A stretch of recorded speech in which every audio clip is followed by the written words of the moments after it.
Hi, I'm Meta Spencer. Let's go to Indiana and Notre Dame University today, shall we? I want to talk to my friend David Courtwright, who is a very important person in the world of peace studies. He is the director of the Global Policy Initiative, and he's a professor emeritus of practice of peace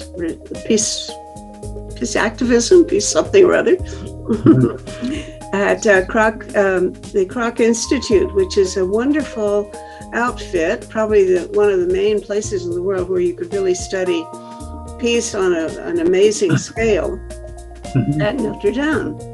So I've never been there, and that's going to give me a chance to kind of sniff around and see what those folks do that I've heard about so long.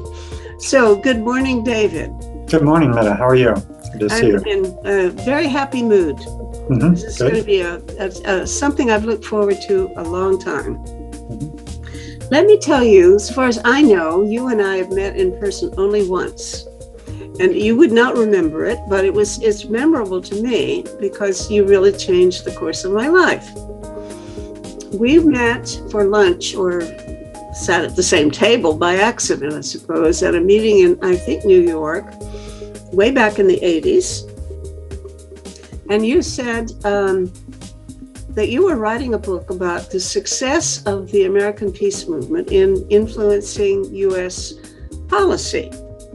And I thought, that's hard. So I couldn't see that the world peace movement had any influence on U.S. policy at all at that moment in time. And I thought, well, you know what? We've had more influence on Russian, or so at that time, Soviet policy than we had on U.S. policy. I feel I personally had some influence on Soviet policy by just simply going there, and I had a lot more. They paid more attention to me than my own government by far. And I think we really did have an impact. So at that moment, I thought, okay, you write your book about how the peace movement has been effective in the US. I'll write a book about how our peace movement has been more effective in the Soviet Union. And so I did. It took me another 20 years or so to write it, but I did. I was doing the research by going there at least once a year for many, many years. So you didn't know probably that you were the inspiration for the book that I wrote called The Russian Quest for Peace and Democracy, right? Right. So I have to thank you for doing that. And let's go back and talk about your book.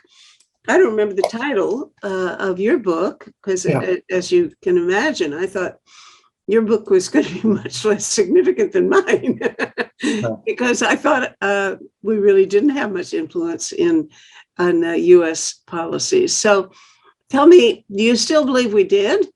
And I know that you were the head of SANE, so you probably had more influence than most people, for sure, a lot more than I did. But nevertheless, you know, I think I was skeptical at the time. Tell me more about your opinion about that. Sure. Well, thanks. I'm glad it had some influence and inspired your research. That's what we hope to do in peace studies and in our research, of course. The book is entitled Peace Works, The Citizen's Role in Ending the Cold War. And I wrote it, I think it was published in 93. And it was an attempt to really look at the whole process of the disarmament and anti-nuclear mobilizations that began to really intensify in the late 70s and then all through the 1980s in the US, in Europe, all over the world. Many disarmament movements evolved at that time, including the big rally that we had in New York's Central Park in June of 1982, when nearly 1 million people showed up to call for a freeze and reversal of the nuclear arms race. I was one of them. I was on the organizing committee of that project, along with Cora Weiss and Leslie Kagan and a number of other veteran peace activists. And at the time, I remember people saying, well, we had this gigantic rally And the next day, Reagan said, he wasn't paying attention, and the arms race continued. So it was all a waste of time. Mhm. But I tried to look at the overall process cumulatively over the years and what was accomplished. And I think it's clear that a number of concrete results came about that helped to shift the political climate away from more armament, more nuclear confrontation with Soviet Union, towards arms control, arms reduction, and then laid the groundwork for the ending of the Cold War. So first of all, you can see that the Reagan administration, when it came in, was very strongly advocating for nuclear buildup. They said they would not negotiate with the Soviets until after they had completed their buildup. But in fact, within a year of coming into office, they were at the bargaining table. Hold on. I want to interrupt because here's an interesting controversy. I did a talk show, an interview with Jack Matlock about a month ago.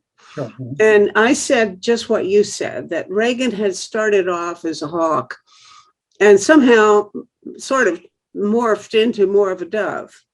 And that he still would never get credit for being as much the peacemaker as Gorbachev was, but that he, he had been changed. And I was asking Matlock whether he had anything to do with that change, transformation in Reagan.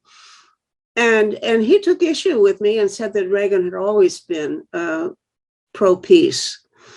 And maybe in his heart of hearts, or maybe it was hidden, it wasn't quite clear why it looked like a big turnaround. But to me, it certainly did. And you just said that to you, it sure looked like a turnaround. At least U.S. policy made a big switch. So do you have any thoughts about whether or not maybe it's true that Reagan had always been sort of a peace-loving guy and we just hadn't noticed? Well, in his own fashion, you could say, yes. I mean, remember that he was a Democrat, and when he was at the Screen Actors Guild in the late 40s and 50s, he was among those who in those days were critiquing the arms race that was just starting at the time. But of course, he shifted to the hard right in U.S. politics. But all during his career, you can look at statements and things that he said or wrote to his colleagues, that he was always very skeptical and fearful of nuclear weapons. He never really was comfortable with nuclear weapons, or at least so he claimed. But he did believe in this philosophy of peace through strength. Mm-hmm. And their whole approach in the administration was to build up nuclear weapons to a fearsome level, and that somehow the Soviets would cry uncle and give up, and then the arms race would be over and the US and the West would be triumphant.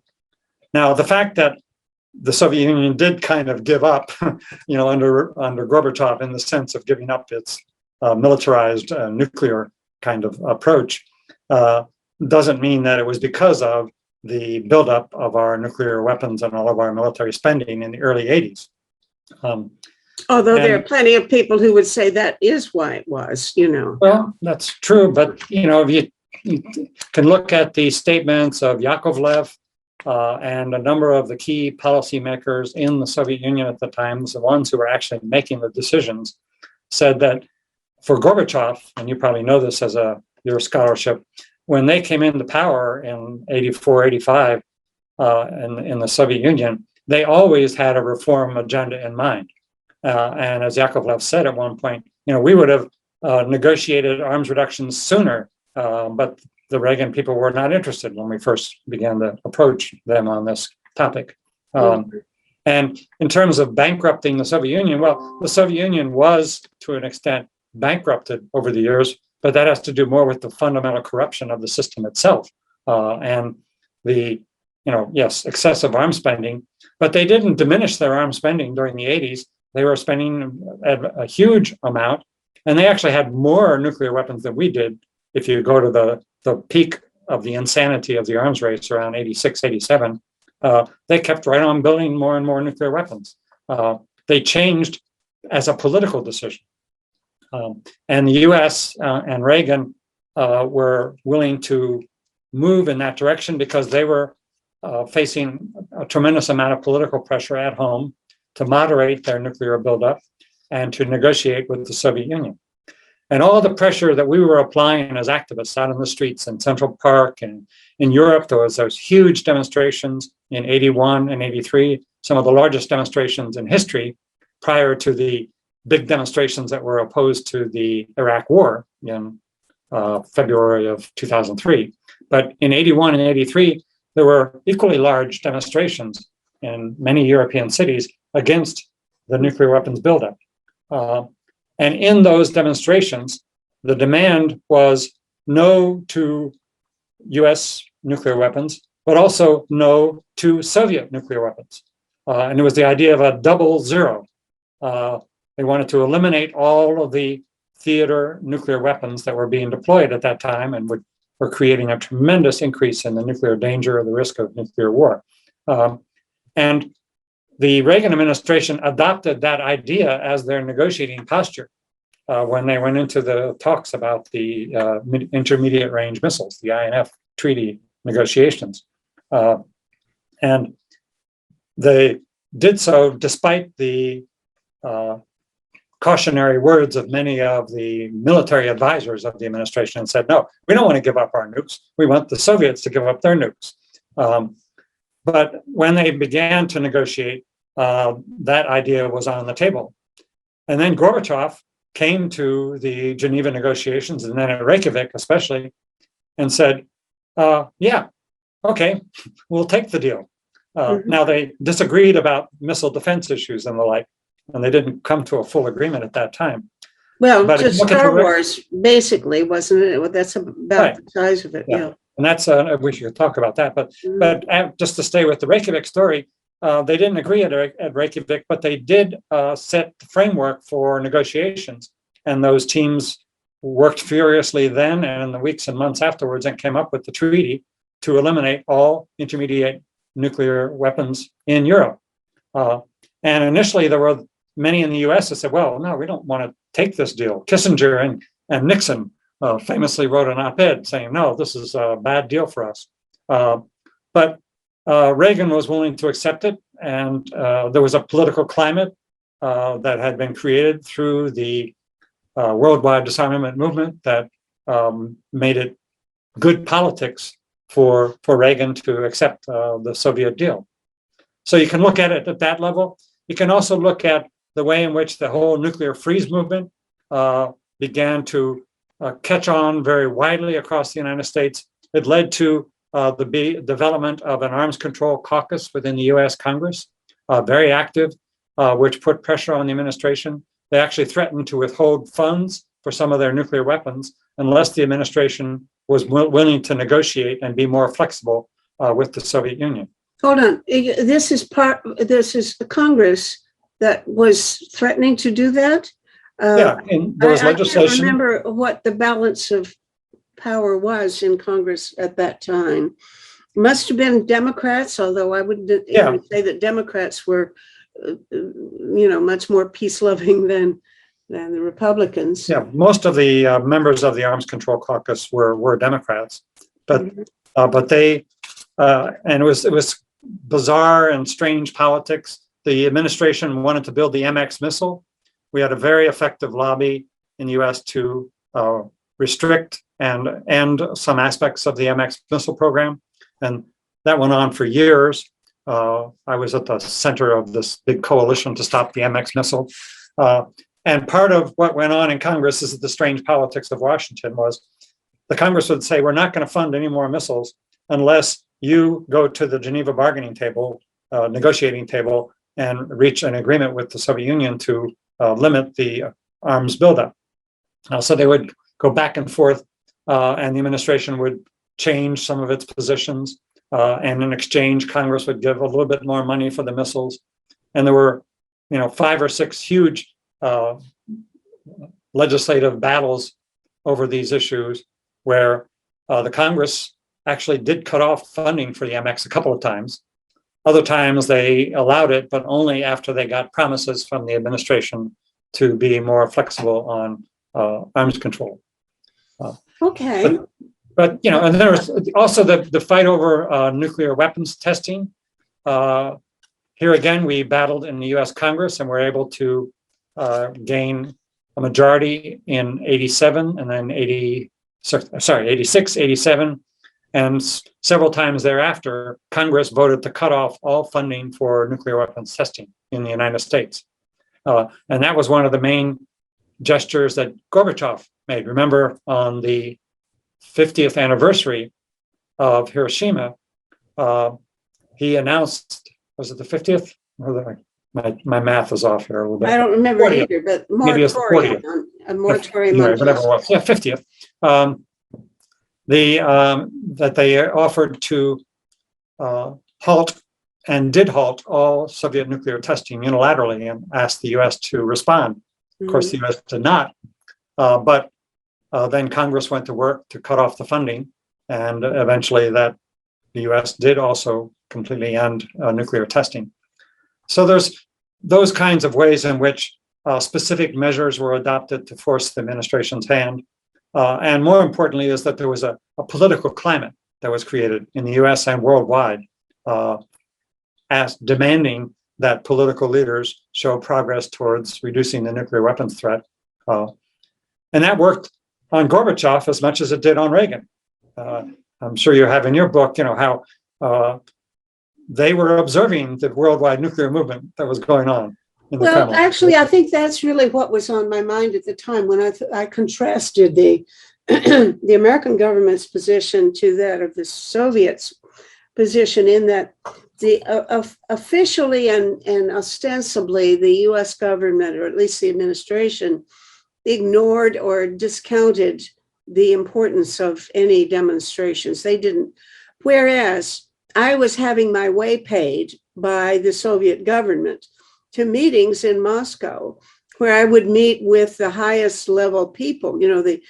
I remember the editor of Pravda, or the head of this or that, all very, very high level ranking people. And they would listen to me as if I were, an emissary of God. They just paid attention. And I thought, this just would not happen in the US and even in Canada. And I'm a dual citizen, so I was working both sides of the street. And, nothing like that symbolically happened.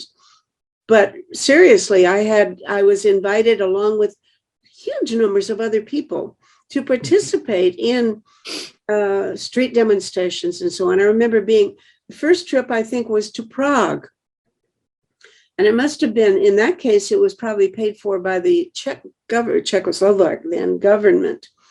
And I swear there must have been 1,000 or 10,000 foreigners, because we filled the whole streets and they gave us presents. I still have little, artwork done by children that they gave me and things like that from that trip. And it was must have cost, a huge amount to bring people.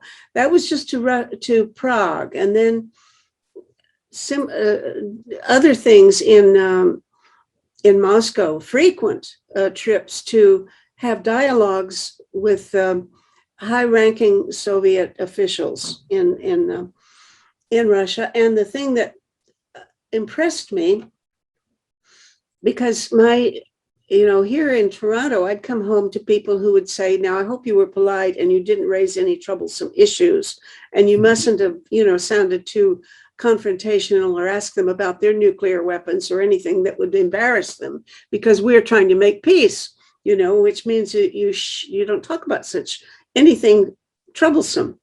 Well, what actually happened there was that I would sit at this table and I would say very politely, it would really help probably the negotiations about nuclear weapons if there were not this issue about human rights in Russia, because I was actually going to see some of the dissidents in my spare time in Moscow and so on.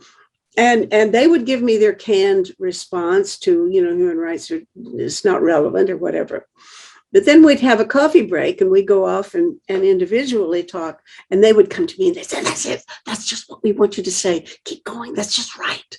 Or they would almost wink at me. It wasn't really a wink, but it'd be a sort of a softening of the eyes, kind of indicate, yeah, you're We like what you're doing. And if I forget on some of these occasions, if I'd forget to bring it up, they would even privately come to me and say, look, you were doing great before. Why don't you talk about that again? Say that you want us to become more democratic. Say that you want us to become more concerned about human rights and freedom, etc. Keep doing that, because that's what we need. They tell me, Flint, same people who, and then we go back to the table, and then they would do their routine number. So it was really quite an eye-opener. And that was, in a way, what was the basis of my book. The recognition that way before Gorbachev came to power, this was even, I think, before Andropov. I believe it was still in Brezhnev, although I can't remember exactly for sure. But it was way before Gorbachev came to power. There were all kinds of indications that within the party, the leaders and some very important leaders, for example, Georgy Arbatov, who was the head of the USA-Canada Institute, he was completely eager for us to talk about making changes in the Soviet Union and democratizing it and paying attention to human rights and so on. So that is really what made me feel, wow, we had a whole lot more influence there than we did anywhere near Washington. Yeah. But again, even in the US, I would argue that the cumulative effort of all of the different protests and actions changed the political climate. And across the US, there was a growing fear of nuclear weapons and a determination to demand that our political leaders do something about the nuclear danger, reduce the nuclear weapons, and try to come to an accommodation with the Soviet Union. And that's the way it is so often in peace movements. We go back to the Vietnam movement and then the Iraq anti-war movement. I'm writing a book about that now as well. And if you look at the specifics, it sometimes appears disappointing. You don't get the specific demands that you want. We weren't able to stop the invasion of Iraq. We didn't get Reagan to cut back the nuclear weapons in the way that we wanted. But eventually, in the case of the arms race, the two sides were able to negotiate, and we did see the reductions that we had been demanding. I can tell you a story. It's interesting how even those of us who are out in the streets demanding change sometimes don't recognize the influence that we have and the way in which our ideas sometimes do prevail. So in '87, I think it was, they negotiated the INF agreement, the treaty to eliminate all of these intermediate range nuclear forces in Europe. And I was invited to come to Germany by the Green Party, which was it was early in the days of the Green Party. And they were having a conference, and they were trying to figure out what this INF treaty meant and how to deal with it, because it was confusing to them. And initially they were kind of depressed because it seemed to them that the Europeans had lost the debate in '83 and '84 when NATO went ahead and started to deploy the weapons.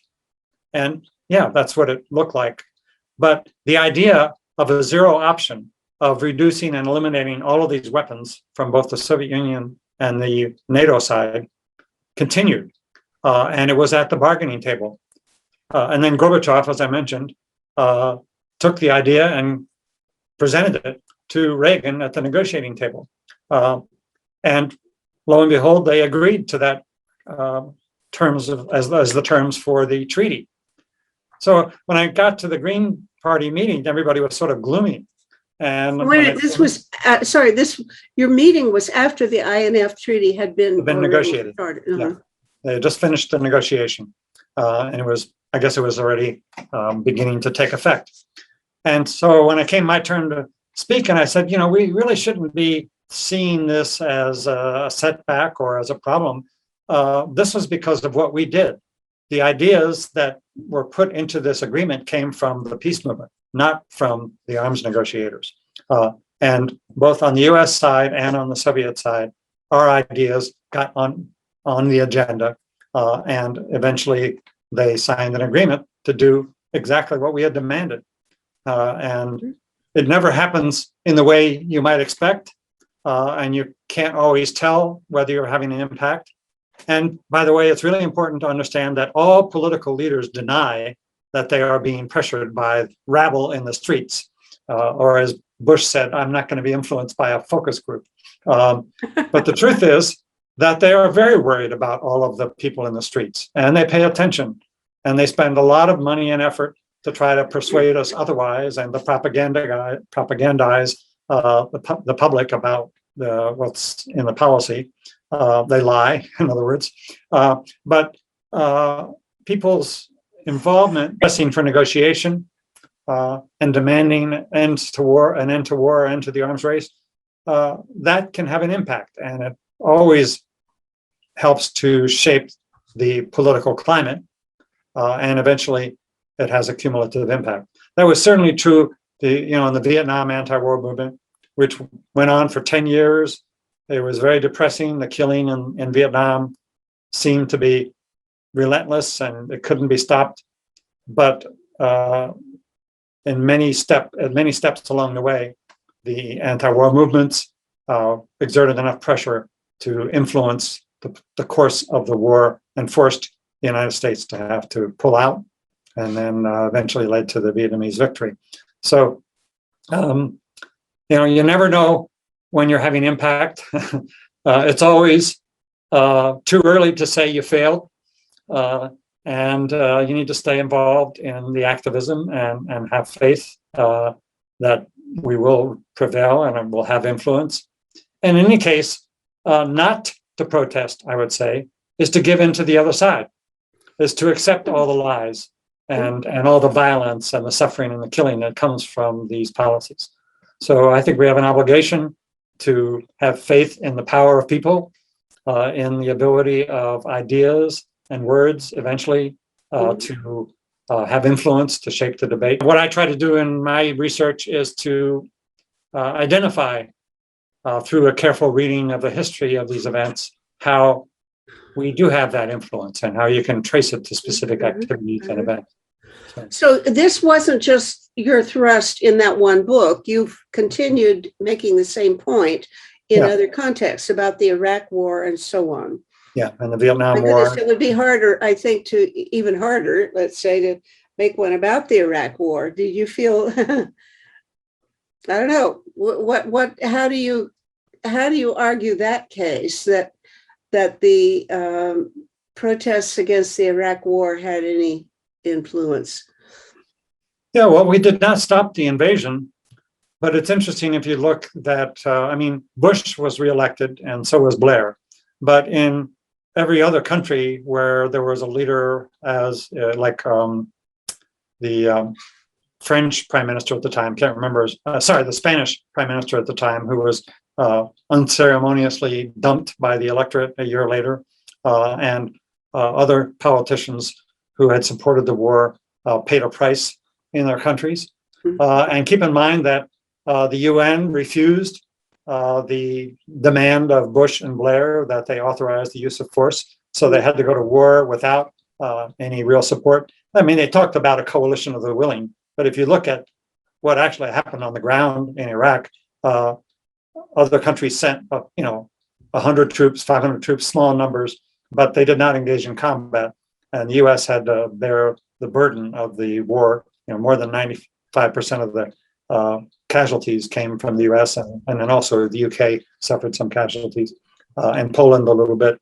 But so the U.S. had to bear the brunt of that war, and the opposition in the U.S. steadily mounted, and it ended up moving into politics.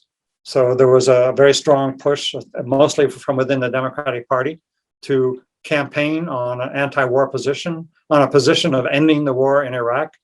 And in 2006, the Democrats won the Congress and elected a number of congressional leaders who were supporting legislation to have a timetable for U.S. withdrawal. And that whole idea of a timetable for withdrawal came from the anti-war movement, from the protests in the streets, and from not so much protests in the street, but electoral and political mobilization in the 2006 elections. And then that carried over to this junior senator from Illinois, Obama, who entered the primaries, primarily on the basis of his position against the war. Now, Obama was hardly a peace candidate, and he had a lot of limitations on his policies, but he did say that he would end the war in Iraq, and that was his principal distinction between himself and Senator Clinton, Secretary of State Clinton, and that was what put him over the edge in terms of the election in the Democratic Party, and then also helped him get elected in the general vote.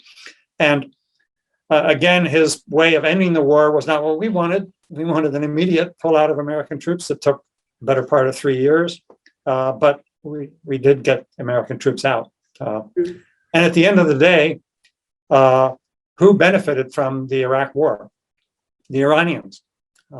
And everything that the U.S. attempted or thought or claimed that it was for, like democracy and stability and, and all of the WMD, all of that turned out to be a lie or fabrication, an illusion. And again, the protests, the setting of the agenda that came from people in the streets and from then a political process to mobilize in U.S. Congress and in the elections helped to shape American policy. And as I said, it put the idea of a timetable for withdrawal on the political agenda. That idea, by the way, it passed in the U.S. Congress, in both the Senate and the House in 2007. Now, Bush vetoed it. He had to use a veto to stop it. And in the U.S. electoral system, you had to get 60 votes in the Senate to override a veto, or no, 67, like it's 2/3. So that was not possible. But nonetheless, you did have Congress establish the position that a timetable for withdrawal was to be American policy.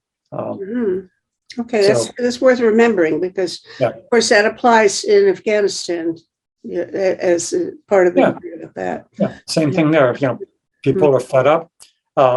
Even the veterans and the people who were in the military who were part of the war were increasingly opposed to it.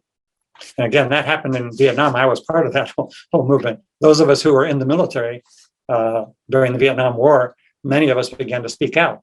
And the veterans demonstrated. What happened when you did that? I mean, what is the discipline on soldiers who get mouthy about not liking what they're asked to do? Yeah. Well, I mean, I was not in Vietnam. I was stationed in the U.S. in the States from 68 to 71. But I knew, and everyone who's in the Army knows, that if you speak out against the war, or if you start to talk back to the commanders on issues of policy, you're going to get in trouble. But I, at that point, I felt so strongly that the war was immoral. I didn't care what they did to me. I had to speak out against this war. And for me, it was pretty minor stuff, actually. There was a punitive discharge. They sent me to another base. They changed my duty assignments so that we did nothing but, make work details and the like. But I didn't suffer seriously. Many others were imprisoned, or they were given court-martials or non-judicial punishment, as it's called, where you get reduced in rank and your pay gets reduced. But there were, many thousands of us, hundreds of thousands, really, in total, who resisted the war in the military. And cumulatively, again, if you think of the whole picture, it became a point where the military was falling apart from within. If you look at the disciplinary figures, the desertions that were going on, and in Vietnam, there were combat refusals. There were attacks by men in the military against their own officers and commanders. So the whole Army was starting to break down by 69, 70, 71. And at the same time, tremendous pressure was being applied in Washington on the political establishment to end the war. Remember that Nixon campaigned in 68 as a, quote, peace candidate. He said he had a secret peace plan. But he did end the military draft. And when they ended the military draft, that really spelled the end of the prospect for any U.S. military success in Vietnam because they weren't going to get the troops, and they did not. And the size of the military rapidly declined. Mm-hmm. So a whole number of complex factors that led to the ending of the war and the U.S. inability to achieve its objectives in Vietnam. And the peace movement kept up a steady drumbeat, kept the peace issue on the agenda for 10 years, and eventually we forced an end to the war. So. Well, and then you made a big transition, because from being a peace organizer and rabble rouser within the military, you become a dignified professor at a Catholic university. How did that happen? And what were the strains involved in making such a transition? Yeah. Well, I always viewed myself as, yes, an activist, but also as a scholar. I had gotten my PhD. My first book on the history of the soldiers' anti-war movement was my PhD dissertation. So, and I always, when I was the director of SANE, I introduced the idea that we should have footnotes in our pamphlets, and verify our claims and all the rest. And but after I had been doing all of that for nearly 20 years, I did want to look at options for going to a university. And I graduated from Notre Dame as an undergraduate, a good Catholic kid back in '68. And I followed what was going on. And I learned that they had set up a Peace Studies Institute. And I was quite intrigued because Notre Dame is a Catholic university and it's a pretty conservative place. And I thought it was very promising that a Peace Studies Center would be set up at Notre Dame. So I went to check it out, and I really liked what I saw. And I applied to be a visiting fellow. And I was their first visiting fellow, I think it was in '89. And over the years, through the leadership of Father Theodore Hesburgh, Father Ted Hesburgh, a great peace educator, a great civil rights champion, and an opponent of nuclear weapons, he always said that you cannot have a great university if you don't also have a great program for peace. And we should have. Was he the president of the university? He was the university president, yes, exactly. For many years, from '53, I believe, till like in the mid '80s, the latter part of the '80s.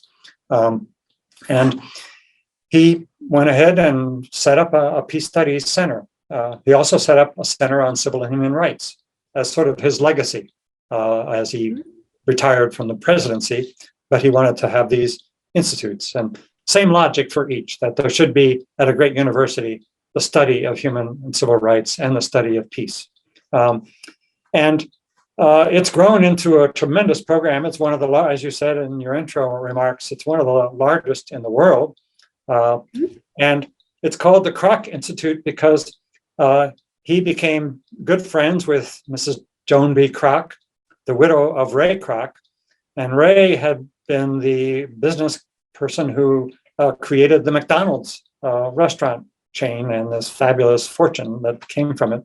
And when Ray passed away, his estate passed on to Joan, and she was a supporter of peace. And so when Father Ted told her about this idea of a Peace Studies Center, she said, well, how can I help? Pretty easy. Father Ted had the right answer. And so she began to donate and eventually created a very substantial endowment. So we've been able to use that support to develop a very strong academic program. So we have an undergraduate Peace Studies major and a concentration. And each year we have a couple of hundred undergraduate students taking Peace Studies classes. And then we have a master's program in Peace Studies. Now that's been merged with a master's in global affairs at the university, because we now have a school of global affairs. But so now each year we're bringing in 35 or 40 master's degree students from around the world. 2/3 of those students are international. They come from zones of conflict, and more than half of them are concentrated in peace studies. So we're every year turning out dozens of master's students who we hope are going back into zones of conflict around the world, having learned the principles of peace building and of negotiation and of human rights and development and all of the dimensions that are necessary for peacemaking. Well, does everybody take the same array of particular trainings? In other words, are there people who specialize, let's say, in conflict resolution, mediation, etc., where other people talk maybe about influencing government economic policies or something like that? How much differentiation is there within the program as to subspecialties? Yeah, our master's program has a lot of required courses. So there's, a master's student would take 15 to 17 courses during their 2-year degree program, and 6 or 7 of those or more are requirements. So they have to learn strategic peace building. They also have to learn the economics and the politics of development policy, and a number of other, I'm not exactly clear what are the required courses right now, but definitely the principles of strategic peace building, of conflict resolution, of nonviolence are part of the core requirements for each of the students. And then they're able to branch out into one or another field. So we have a concentration in mediation, or a program in mediation. We have a lot of strengths in human rights. Now we have a program on gender and peace building, so that gets a lot of attention. And we have just in the last couple of years, developing a program on environmental issues and peace building and the climate crisis. And so students are able to develop some specialization as well for whatever career path they may be interested in. Do you have any more courses on how to set up an organization like SANE? Well, I actually teach a course. It's very germane to the title of your program here.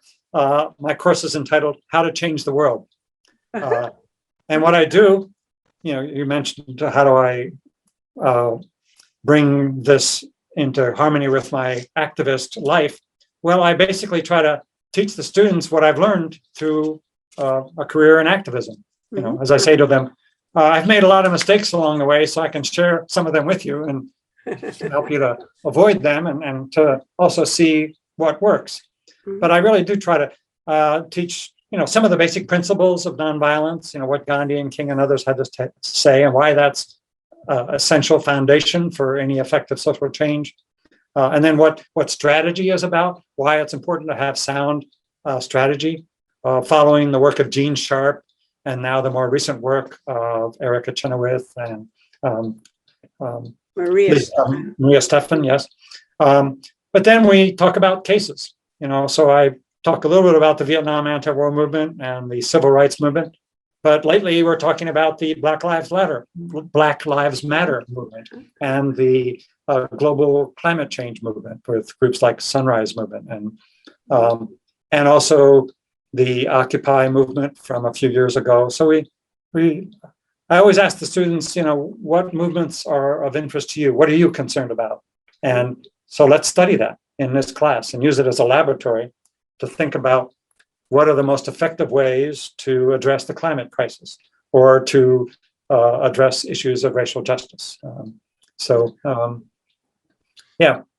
we really do try to create change agents. And that's the whole ethos of our School of Global Affairs as well. As you mentioned, I've been asked to help set up this global policy initiative at the School of Global Affairs here. And that means to help the faculty orient their research towards real life policy issues like climate change, or like most recently, just now in the last month or so, what is the meaning of the US defeat in Afghanistan and of the collapse of this whole 20-year war in Afghanistan? Meaning, or what are the lessons to be learned from it? Well, that's what I mean by that, yes, that there are specific lessons, and how can we as faculty and students look at this debacle, this disaster, and learn how to avoid such mistakes in the future. So we try to really orient our scholarship to practical issues of peace and development and human rights, and now, of course, also climate crisis to bring it into the classroom and into our research. Well, my concern is that we're not making a whole lot of progress on weapons and war, anti-war activities now. I think partly because our attention has to be divided among a number of other issues, obviously COVID and obviously also climate. And somehow it seems to me if we can show the interaction and the linkage and the interdependence among these issues so that it becomes a more of a unified campaign with a comprehensive program for change, I would hope that, well, that would look something like a Green New Deal, except that the Green New Deal, at least in the US, does not include any opposition to militarism. They go ahead and fund every gun that anybody wants. Yeah. But I would hope that strategically that we could somehow find a way of merging these concerns, because they're all top priority. You can't say you can do one and forget the others or postpone the others. I agree completely. And I have been reading a lot of Andrew Bacevich, perhaps you know the author, the former military. He's actually was a 20-year military guy, and his son was killed in Iraq. But he's a strong opponent of militarism, and has been writing constantly that military power cannot address these problems, and that we need to pull back from this aggressive imperial foreign policy that the United States has been pursuing. And he's talked recently about the need for a fundamental new, different paradigm for the U.S. role in the world, away from being a military policeman of the world, and to orient our policy towards cooperation with others, and to address these other very real threats to our security and to world security. Just as you say, the pandemic, the climate crisis, the problems of weaponized disinformation campaigns, how to address the challenge of the rise of China in the global order. These are gigantic issues which are going to affect our future much more than these issues around Afghanistan and Iraq and the like. And we're still in the US piling more and more money into the Pentagon budget. I mean, Biden actually increased the budget over what Trump had proposed. And then members of Congress have just added more money to the legislation that's now being debated in the Congress. And it's like complete insanity when we need to be putting those resources to work to address our environmental and health and other needs in the US and globally. So the only way to do that, I agree completely, is to show the links so that the people who are concerned about the pandemic and global health have to recognize that one of the reasons why we've had such difficulty meeting this challenge is because of the inadequate cooperation among states, and also the fact that the resources need to be devoted to developing the vaccines and then producing them and distributing them worldwide are used instead for weapons. I must say, I'm just in the last month, I've become more disillusioned with Biden, because it looked to me like I had some hope that he was going to turn a corner, but it doesn't look that way. And this new deal with Australia about nuclear powered subs is, and the kerfuffle that it engendered with France, is cause for, if not alarm, at least concern. Yeah. And they're all responding to these issues in a completely misguided way. The fundamental problems are never addressed. Why do we even need nuclear power submarines of any kind? And the whole idea that you want to build up a military alliance against China in East Asia, and that Australia and these other countries are going to come to the defense of the US in some kind of military confrontation with China is extremely dangerous and counterproductive, and that's what's adding the fuel to the fire of excessive military spending in the United States right now. The additional money that members of Congress just added to the budget proposal is to build more ships.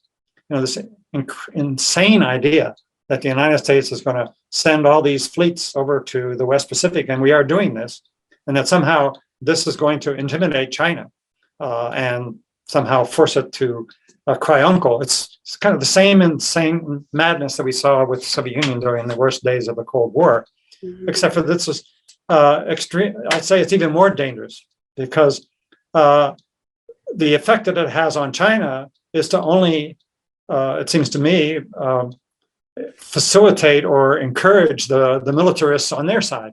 And you've seen that China has been building up its military as well. It's by no means a threat to the US or the West right now. But the more we confront them and send our fleets over to their shores, well, naturally, they're going to respond in kind. And China does not need any more encouragement to be moving towards authoritarianism and militarism. And we ought to be trying to cooperate with them and figure out ways in which we can work together on. We can't solve the global climate crisis without cooperating with China. And on the pandemic, the same way. You know, we keep blaming them for the pandemic when we should try to work with them on, again, accelerating the process of making vaccines available to people around the world. And the fact that China is building its influence, it's so interesting that we send aircraft carriers and military forces to countries. China sends investors and builds railroads and ports and highways. And yeah, they grab a chunk of the resources for themselves and they get ownership of the stuff that they build. But why can't the US and other countries compete in that way? Let's outdo one another in providing investments and support for countries to develop and to improve their economic well-being. Now, we need a different model of development, you know, but that should be the basis for how we compete. I noticed looking at your CV, or not your CV, but the website of the Kroc Institute, that one of the things you do a lot is work on sanctions, the impact of multilateral sanctions. And I'd like one of these days to have a whole talk show about that with you and maybe 2 or 3 other people who have alternative points of view. And I don't know what your point of view is, because speak a little bit about that before we wind up. I cooperated with my colleague here, George Lopez, on a number of books and research projects on sanctions. And our view was always that sanctions can be effective as a tool of bargaining and diplomacy. But to use them for coercive means, A, it never works, and B, it has severe humanitarian impacts. And it's especially those humanitarian hardships that are the greatest cause for concern. And we're right now in the midst of some major studies that we're going to be releasing probably early next year on documenting in detail the severe hardships that are resulting from sanctions against Venezuela, against Iran, and Syria. And now we see the US sanctions that have been imposed on the new Taliban interim government in Afghanistan that are going to have the similar, very severe humanitarian impacts. So we don't like who these leaders are in the Taliban. And what do? We punish the people of Afghanistan. 35 million or more people right now are having severe difficulties getting access to any kind of funds, any kind of Western currencies, hard currencies. And it's going to be already starting to create humanitarian hardships. So it's a complete misuse of sanctions. Again, from our perspective, it's always been the case that they should be used as bargaining instruments to try to encourage diplomacy. And it was actually quite effectively done in Iran. You know, the Iran nuclear deal, if you look at the process, how it unfolded, it was when the Europeans and then the US said, well, we will lift the sanctions if you'll agree to more rigorous inspections and verification of that there'll be no nuclear weapons development in Iran. And it worked. And the deal was signed, and the very rigorous inspections came in, and Iran was fully complying with the agreement, and the sanctions were lifted by the Europeans and by the US. But the people who argue in favor of sanctions generally give some lip service to the notion that you don't want to impose sanctions that hurt the people, but you want to find targeted sanctions. You want to target evildoers, but in a way that would not have impact on the general population. Exactly. I don't know whether that in practice is something that can normally be done, although there are things like the Magnitsky laws, which aim specifically to exclude people from travel and from ownership of property and stuff if they have clearly been party to some sort of human rights abuse. I don't know the terms under these Magnitsky rules, but that one makes sense to me. Sure. I don't know whether it makes sense to you, but what else could you do that would be more adhere to the general principle that you want to hurt the people who should be hurt and not the people who shouldn't? Yeah, well, Lopez and I, that was the focus of our research, was the targeted sanctions. And the idea is you would impose a freeze on financial assets and on travel, and embargoes on weapons and arms and military-related technologies on very specific individuals or specific firms. But instead, what's really happened is that the U.S. is imposing these secondary sanctions that cut off banking systems and shut down financial mechanisms for trade. So that's what's affected Iran and Venezuela and Syria lately, and that's what's now underway in Afghanistan. So because we locked down all the funds, it's like a general trade embargo. And the US says, well, we have exemptions. But what good is an exemption if you can't buy anything, if you can't access the financing to be able to buy the basic supplies that are necessary? And this is the so-called maximum pressure idea that Trump introduced. But really, it goes back to Democratic administrations as well. The US has been imposing these secondary or extraterritorial sanctions, which essentially say to other countries and other firms, if you trade with Afghanistan, well, you can't trade in the US. You're not allowed to do business in the US, which cuts off people from a big chunk of international trade because the dollar is still the currency of transaction for oil and a lot of other things. So we're misusing the power of the dollar to impose what are effectively general trade sanctions that cut off access to financing for entire populations. And that always affects the poor, working families, the innocent, much more than those who are actually responsible for the policies. Okay, I want to come back to this another time. Sure. If you're willing to, I'll set up a deal where we have a conversation specifically about multilateral sanctions. We have never had one on that. So, right. And I noticed that one of the things that the Rideau Institute in Ottawa is doing now is they've issued a report about the effect of sanctions. So maybe we can get somebody from who was involved in that project to have a conversation. That'd be good. Okay. This has been fun, and it's high time, Yeah. 30, 40 years later, we get back together. That was a good lunch with you. I appreciate it. Okay. Okay, thanks so much, David. Take care. Bye.